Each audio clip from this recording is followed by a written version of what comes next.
ஒரு நாள் நடு காட்டில் மதிய வேளையில் தனியாக உட்காந்துட்டு எங்கே போகிறது என்ன பண்ணுறது அப்படின்னு தெரியாமல் பிரம்ம பிடிச்ச மாதிரி உட்காந்துருந்தார். அவர் வேற யாரும் இல்லைங்க, அந்த காட்டில் வாழ்ந்துட்டு வந்த ஒரு விவசாயி.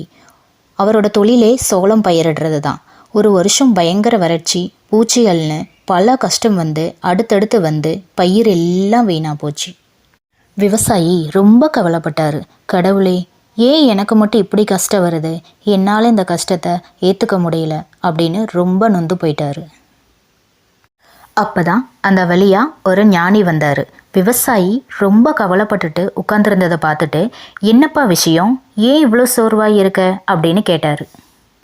தன்னோட கஷ்டத்தை ஞானிக்கிட்ட சொன்னார். அதுக்கு ஞானி சிரிச்சுக்கிட்டே, விவசாயியே, நீ உன் நிலத்துல விதைகளை விதைக்கிற, அதுக்கு தண்ணி ஊற்றுற, ஆனால் அறுவடை செய்கிறதுக்கு முன்னாடி மழை வரலாம், பூச்சி தாக்கலாம், காற்று அடிக்கலாம்னு பல சவால்கள் வரும். இது எல்லாத்தையும் எதிர்த்து போராடி வந்தால் தானே உன் பயிர் நல்ல விளைச்சலை தரும். இதுக்கே நீ சோர்ந்து போய் உட்காந்துட்டனா உன் பயிர் எப்படி நல்லா வளரும், எப்படி நல்ல விளைச்சலை தரும்? கஷ்டங்கிறது உன் வலிமையை சோதிக்கிற ஒரு பரீட்சை மாதிரி, அதை எதிர்த்து நீ உறுதியாக நிற்கணும் அப்படின்னு சொன்னார். ஞானி சொன்ன வார்த்தை விவசாயிக்கு ஒரு தைரியத்தை கொடுத்துச்சு. மீதி இருந்த விதைகள் தண்ணி ஆதாரங்களை வச்சு மறுபடியும் பயிரிட ஆரம்பித்தார். இரவு பகல் பார்க்காமன்னு உழைச்சாரு. கஷ்டங்கள் வந்தாலுமே தைரியத்தோட அதை எதிர்கொண்டார்.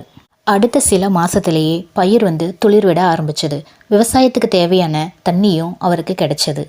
எவ்வளோ கஷ்டம் வந்தாலும் நீ தைரியமாக எதிர்த்து நிற்கணும் அப்படின்னு சொன்ன ஞானியோட வார்த்தையை நினச்சி ரொம்ப சந்தோஷப்பட்டார். விவசாயி இரவு பகல்னு பார்க்காம ரொம்ப கஷ்டப்பட்டாரு.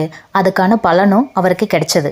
அடுத்த சில மாசத்திலேயே எல்லா கஷ்டத்தையும் தாண்டி அவரோட நிலத்துல நல்ல விளைச்சல் அவருக்கு கிடைச்சது.